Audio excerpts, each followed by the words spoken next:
The case of David Leonard Wood is undeniably one of the most controversial death row cases currently being battled out in the courts. With limited physical evidence and a heavy reliance on eyewitness testimony and jailhouse informants, Wood's consecutive murder convictions for 6 women in the El Paso area in 1987 have sparked intense debate and skepticism. The lack of substantial physical evidence and the emergence of somewhat credible claims from Wood over the past 35 years make it unsurprising that this case is frequently cited as a potential violation of legal boundaries by a state determined to carry out the death penalty. Adding to the complexity of the case, Wood's upbringing was marred by neglect despite his father's highly lucrative position as an executive at a power company. His mother faced numerous challenges, including severe mental illness and a subsequent dependency on drugs stemming from her treatment. With the couple prioritizing his mother's health over salvaging their marriage, Wood and his siblings were sent to live with relatives in New Mexico. For reasons unknown, it appears that Wood and his siblings had a transient upbringing, spending time in various foster homes during their adolescent years.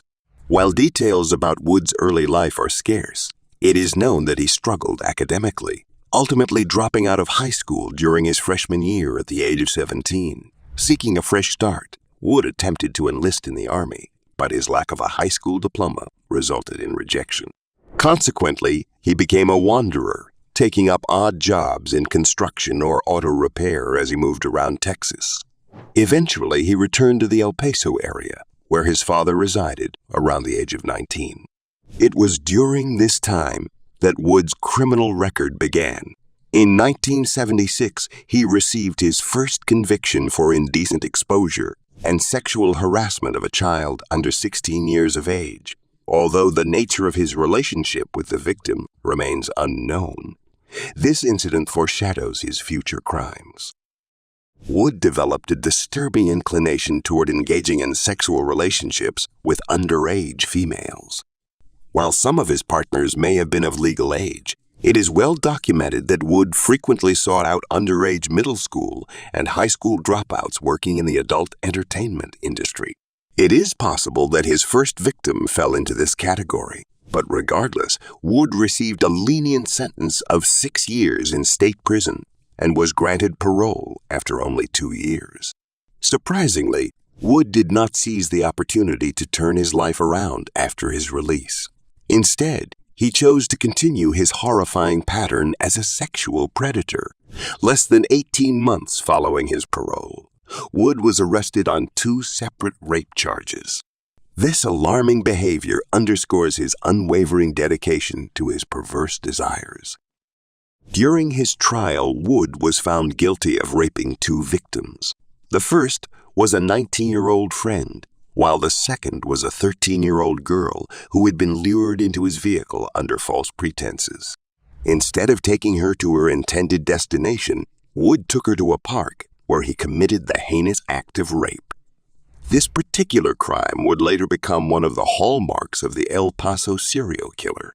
Wood was sentenced to 2 separate 20-year sentences for the rape charges to be served concurrently. While serving time in prison, he developed a fascination with motorcycle clubs through the company he kept behind bars. Surprisingly, after just 6 years of imprisonment, Wood was granted early release by the parole board, likely due to his apparent good behavior while incarcerated. However, his release proved to be nothing more than a facade, as he quickly returned to his predatory habits of pursuing young girls for sexual encounters.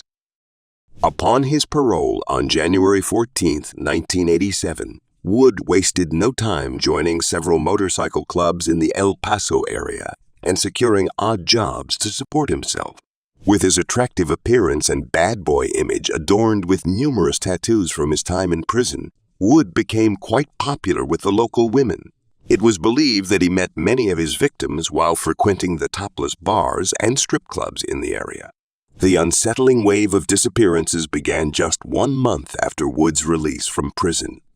The first victim, 14-year-old Marjorie Knox, vanished on February 14, 1987. Shortly thereafter, 13 Year-old Melissa Alanis went missing on March 7th.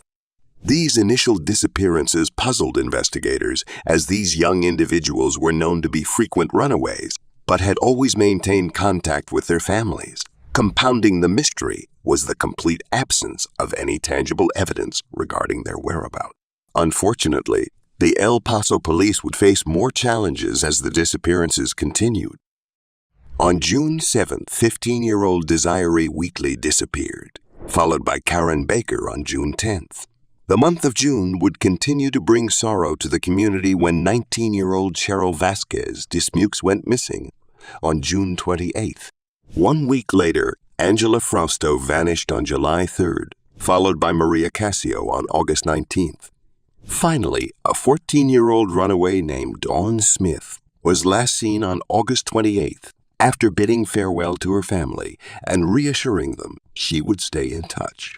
Over a half-year time span, 8 teenage girls and young women went unaccounted for, as reported by their family members.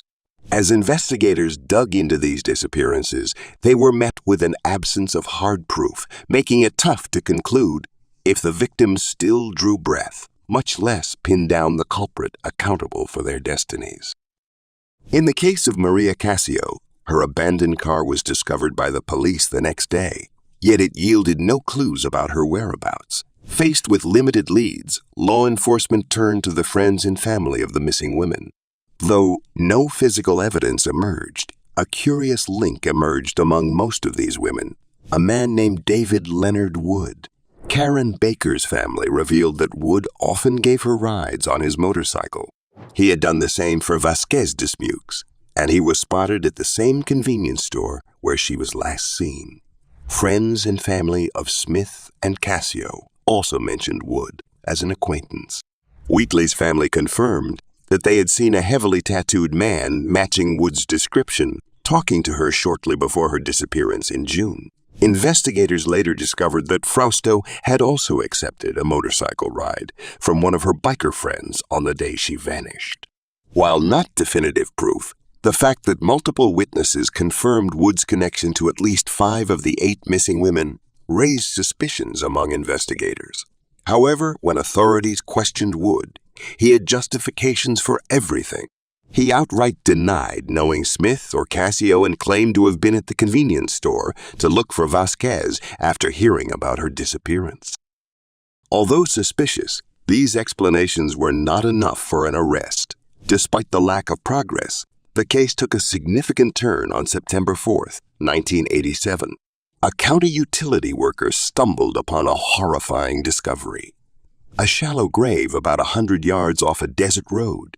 While hunting for arrowheads, he immediately alerted the police, who arrived to find the remains of what would later be identified as Casio.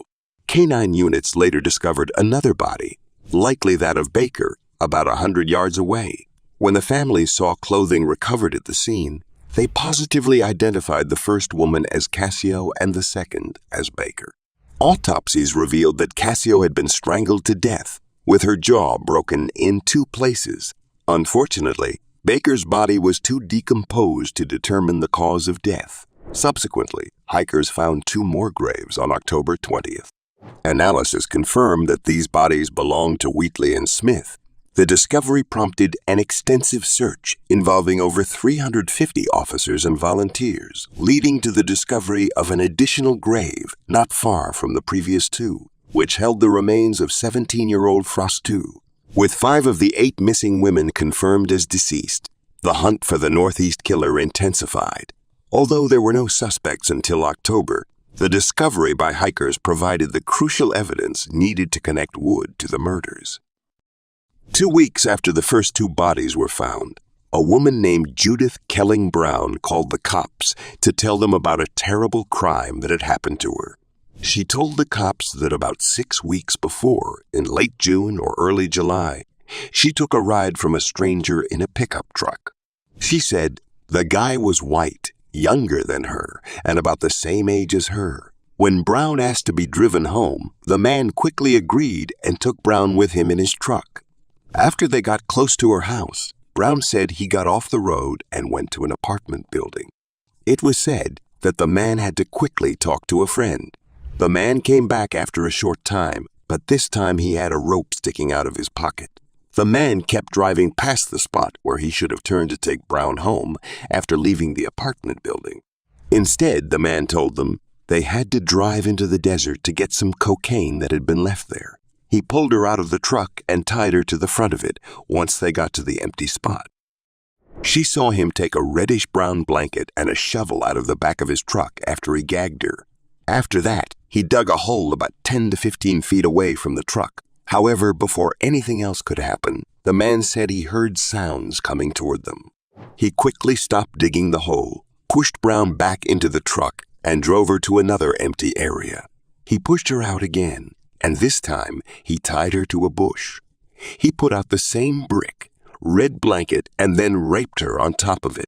Soon after raping her, the man said he heard voices again coming toward him. He quickly freed her, threw the tarp into the truck, and drove off. However, the man gave her a harsh warning by saying, "Remember, I'm still free."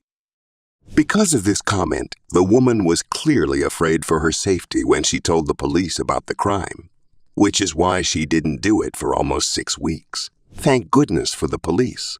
Brown's testimony broke the case wide open. One of the places the man had taken her was an exact match for the second dump site when she talked about her attacks. When police showed Brown a lineup of pictures that included Wood's, she knew right away that he was the person who attacked her. Police and prosecutors were sure that Wood was the Northeast serial killer after hearing Brown's story. But they needed more time to get it because they wanted to make sure he wouldn't get away and stop killing. In late October 1987, Wood was quickly caught by the police for kidnapping and raping Brown. This was done to ensure public safety. Authorities were aware that they could get him convicted of this crime, but they really wanted to find proof that he was connected to the missing of the 8 women. The cops searched the man's apartment, the truck, and the motorcycle he shared with his girlfriend after getting a search warrant. At home, Wood's girlfriend confirmed that he indeed keeps a shovel and a tarp of either reddish-brown or orange in his truck at all times. She did say, though, that he had thrown away this evidence after finding the second set of bodies. She also said that he had cleaned the inside of the truck with a vacuum. When the police searched the house, they didn't find any evidence that linked Wood to the murders or disappearances. After this initial check, however, the landlord came forward and claimed she had discovered a vacuum cleaner at the residence, which the police had overlooked. According to reports, police acquired a second warrant for the vacuum and swiftly took it into evidence. After opening the vacuum cleaner's bag, police found the only physical proof that Wood was involved with the crimes. Many orange fibers were bundled together inside the vacuum bag. Police said that similar fibers were found on Wheatley's body when her body was dug up.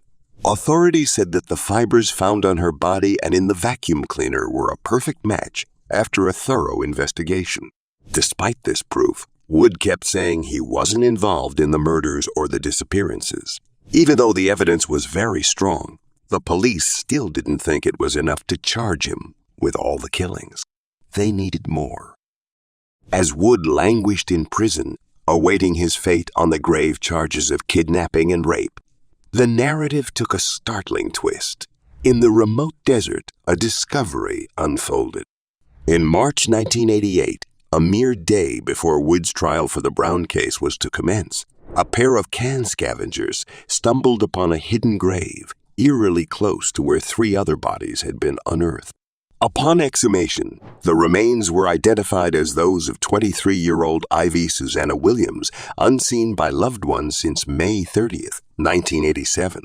Her absence hadn't raised alarms due to her transient, drug-influenced life, which often led to prolonged, unexplained disappearances.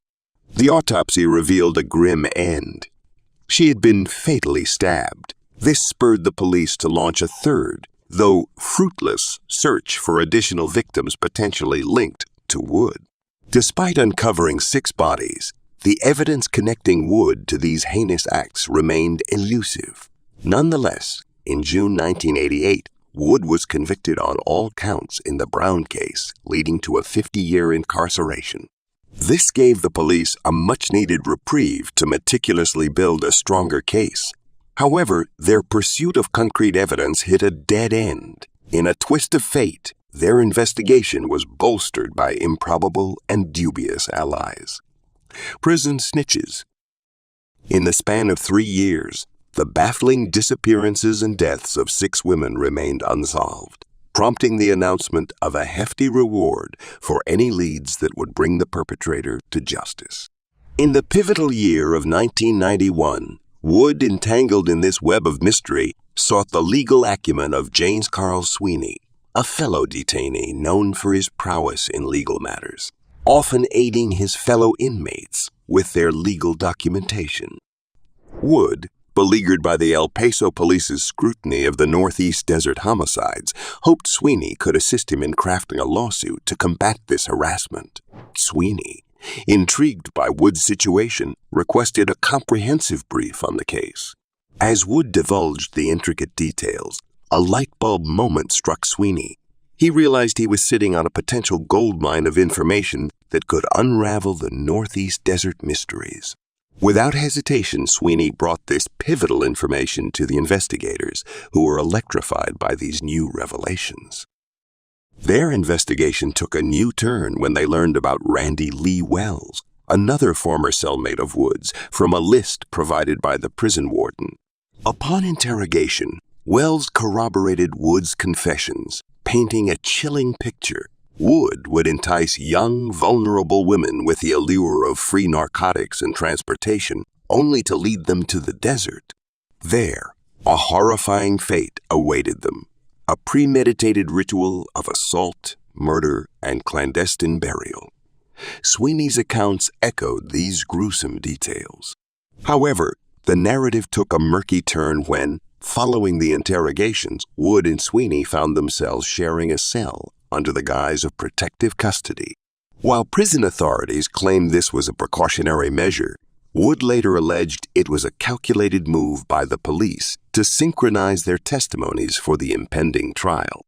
Regardless of the motive, both men were escorted to the crime scenes, and their knowledge of specific obscure details lent credence to the prosecution's argument at trial. Such insights were exclusive to the perpetrator. This twist in the tale added layers of complexity to an already convoluted case, leaving more questions than answers in its wake. Despite Wood's rebuttal, he argued that the men received details straight from the case files prior to the grand jury hearing that had indicted them on 6 counts of murder, as well as throughout the trial for those murders.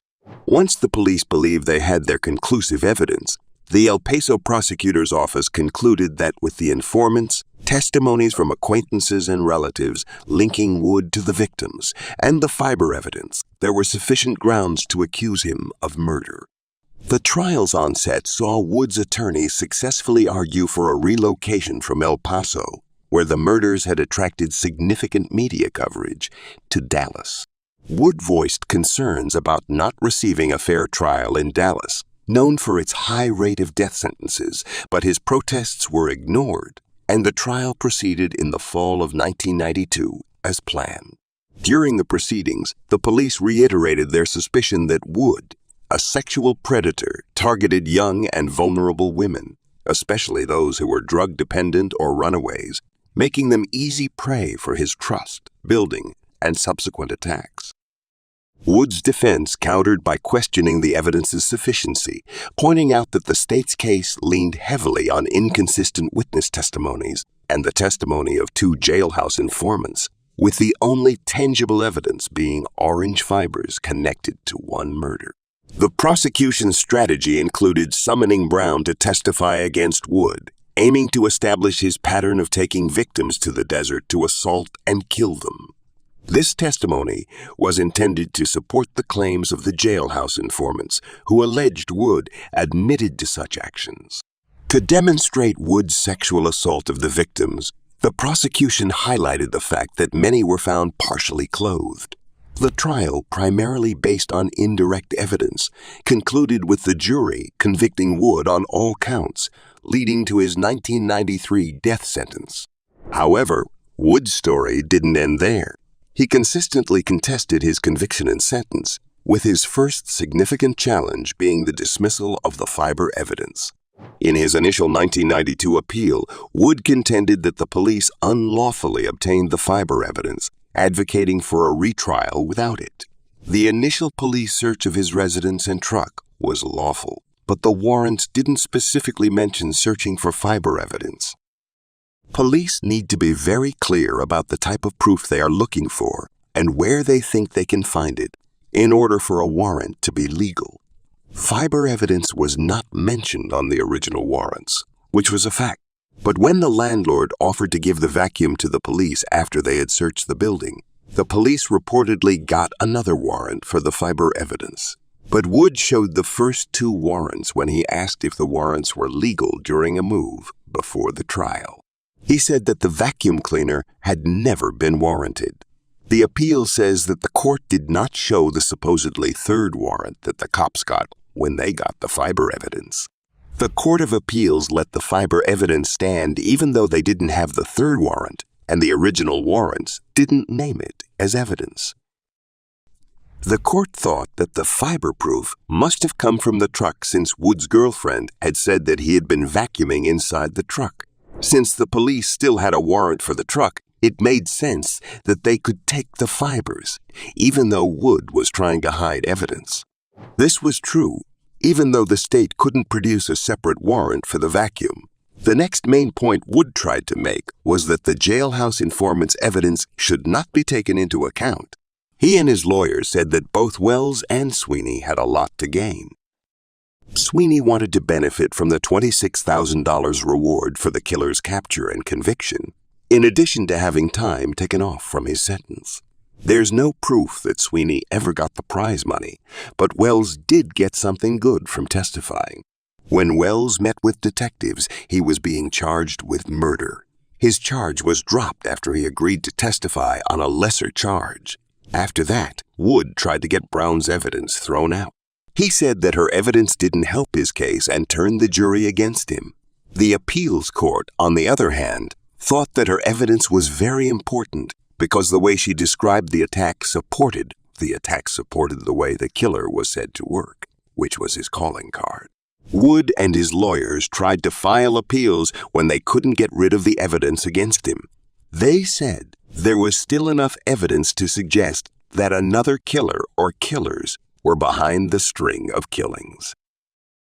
Frausto's lawyers say that her family members said they had heard that she was selling drugs and marijuana to a crooked cop out of a nearby hotel. His family said, though, that he had never been a thief. The family said in this evidence that Wood had been seen selling drugs at the same motel and that many police officers and even a judge were part of the alleged drug ring. Although it was unclear how Frausto may have been involved in this kind of operation, the family said that they began to get threats to keep quiet once they informed the authorities about this theory. The family gave up on this idea because they didn't want to put themselves in danger. A tip from Crime Stoppers also made people question Dawn Smith's case. Authorities told Wood's lawyers that they had received an anonymous tip saying that a biker named Corey had killed the teen. According to the tip, she fled her house because she believed she was pregnant, but it was not apparent why the motorcyclist killed her.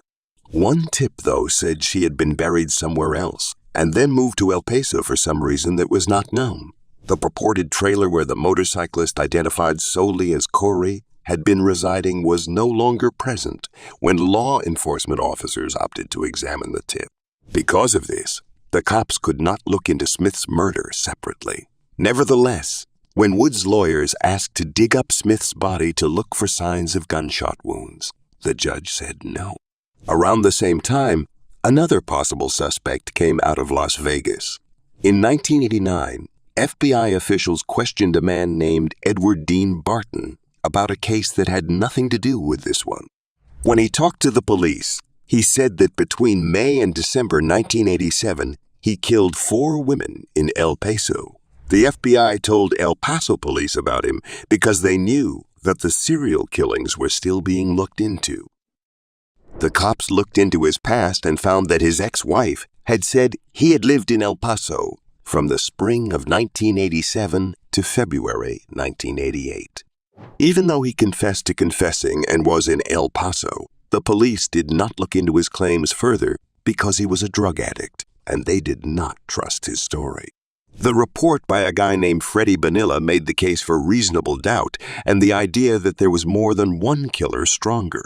Bonilla used to be a homicide officer in El Paso. The defense team hired him as a private investigator. Even if Wood did kill some of these women, Bonilla said there was no way he could have killed all of them.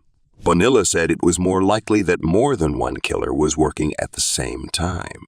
After all of these claims failed, Wood was able to get an advanced DNA test to show that he was not guilty.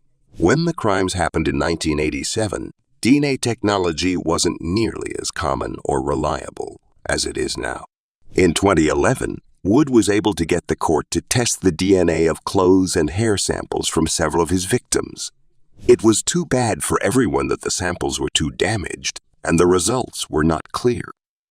Only one of the victims had a part of Wood's DNA that could not have come from him. Even though it was possible that someone else was involved in at least one of the killings he was found guilty of, the state of Texas has refused to do any more DNA tests. This is why Wood has kept fighting his execution by saying he is too mentally ill to be put to death. Wood has taken 6 different IQ tests in the last 20 years. His scores have ranged from 66 to 111 percentile points.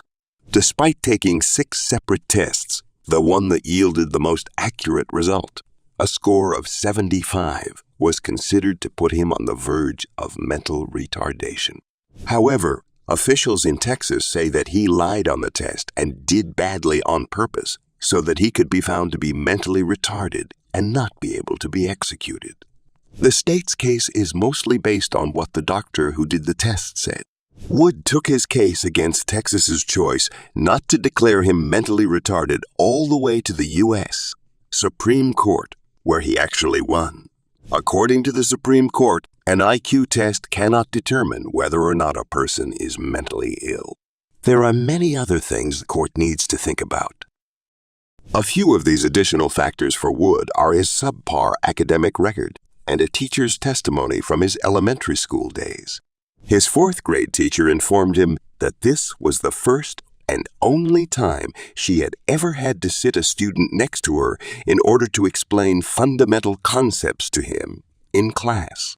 The Supreme Court mandated that the Texas Court of Appeals provide Wood with fresh evidentiary hearings to ascertain his mental ability, as Texas had declined to take into account additional evidence regarding his mental capabilities.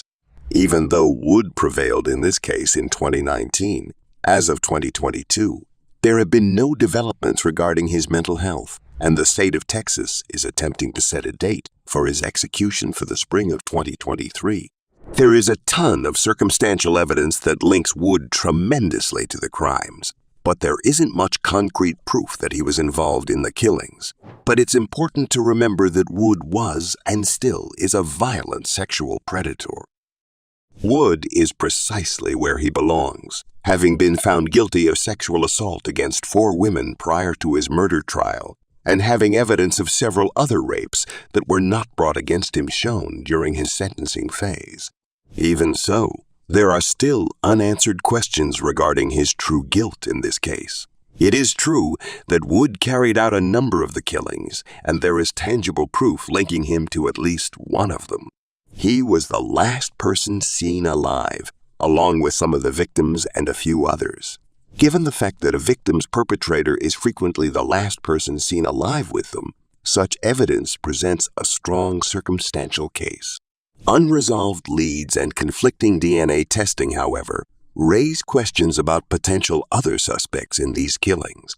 Wood was an easy scapegoat to take the blame for several unsolved homicides in the El Paso area, according to one investigator who worked on the case. More sophisticated DNA testing ought to be carried out, at the very least, to identify the true killers or permanently end Wood's life, even though no concrete proof has ever been shown to indicate that other persons were involved.